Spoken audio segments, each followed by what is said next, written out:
was investigating unexplained sightings as far back as World War II. I don't talk about it too much to people, only close friends who experienced perhaps flying during the war.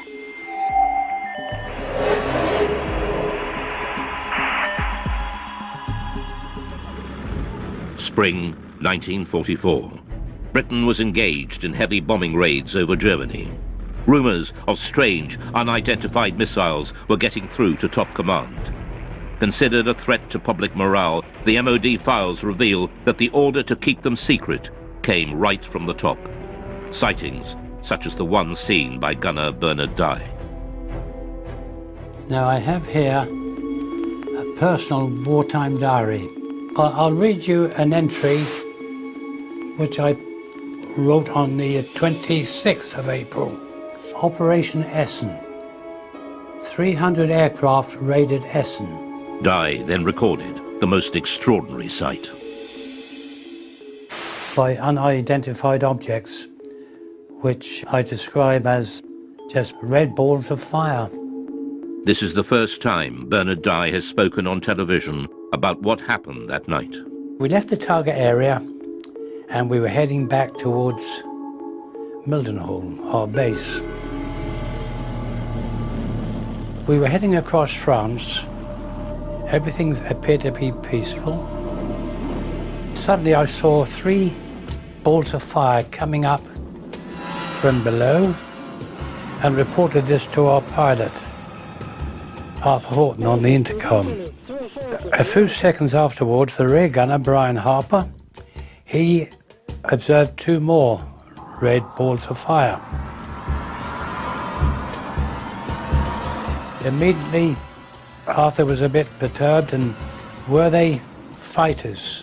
No, not fighters, Arthur, just balls of fire coming towards us. Said to Arthur, no, evasive action, corkscrew, starboard, go, go, go.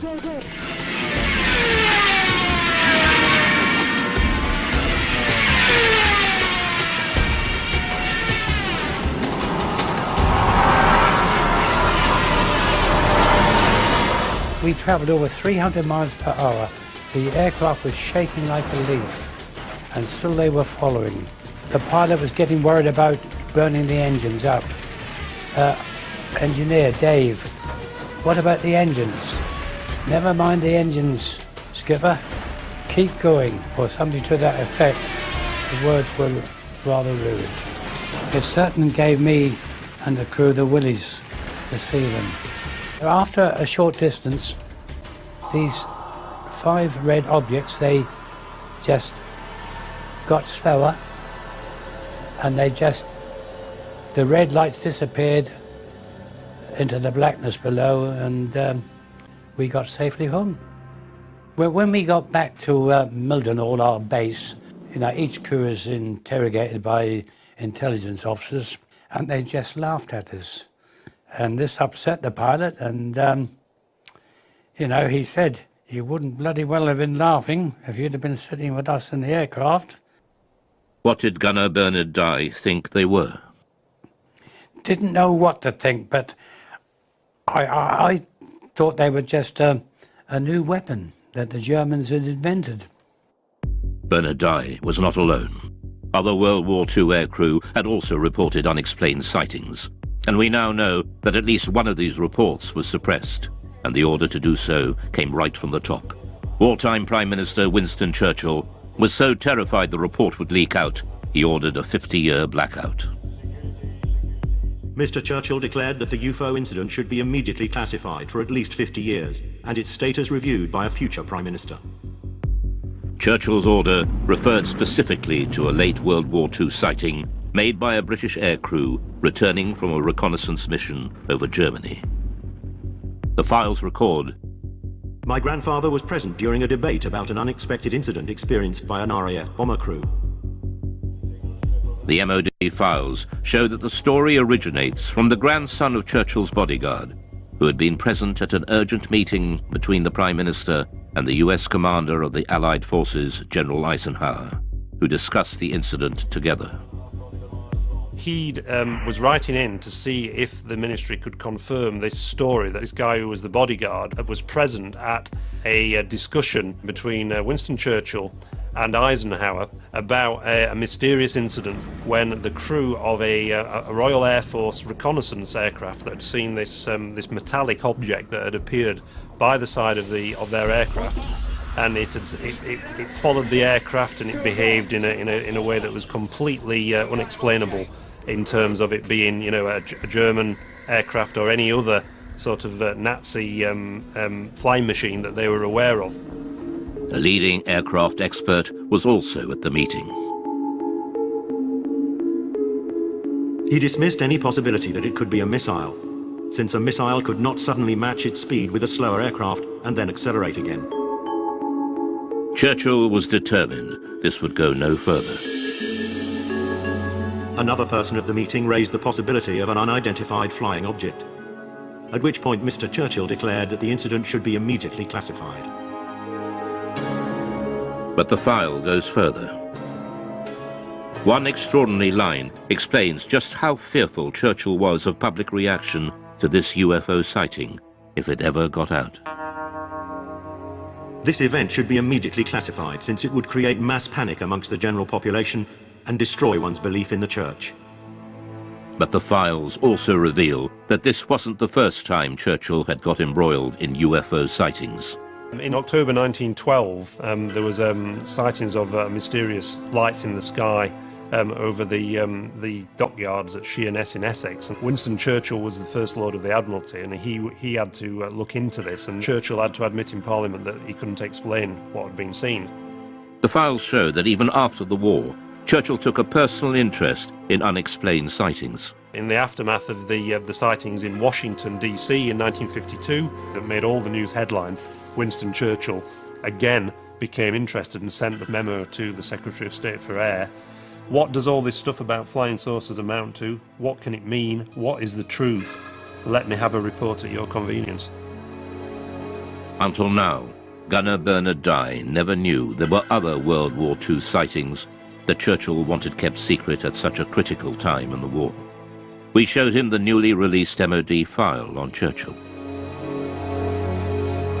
Well, after reading this report, it sounds, really identical to what we witnessed and saw that night. I haven't heard of this before, but it doesn't surprise me that he was told about it, because things happened during the war years, and there were other objects obviously appeared. It's interesting that during the 1940s there were a very large number of sightings reported by aircrew, and there are various Royal Air Force files at the National Archives that detail some of these reports, rocket phenomena they were described as, but they were never able to explain them. And at the end of the war, when they debriefed some of the Luftwaffe pilots, they said that they'd seen very similar things themselves, and they thought they were Allied secret weapons. So is there an explanation as to what the aircrew saw? Dave Clark has his own theory. They just thought that it was a combination of misperception on part of the aircrew. They were expecting enemy action because they were so charged up on adrenaline. UFO or not, the files show that the World War II leaders were desperate to keep such sightings away from the public. The next file reveals how, even decades later, the government was still panicking about UFOs.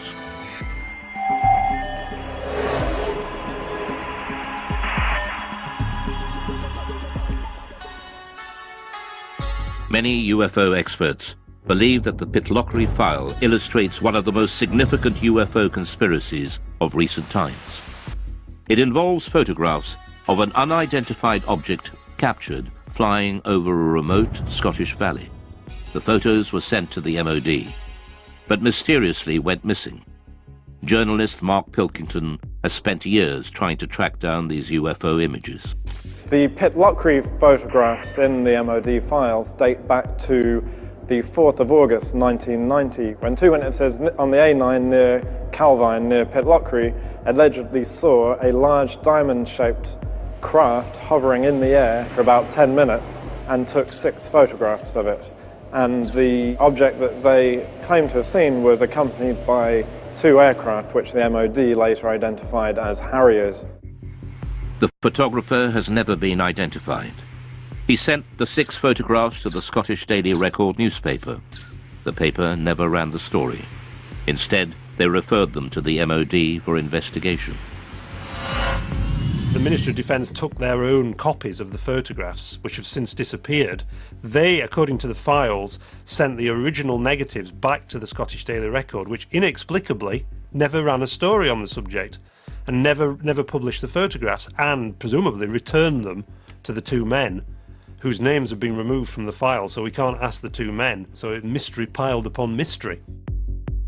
All that remains in the files is a photocopy of the alleged photographs. UFOlogists later mocked up this photo of what was seen.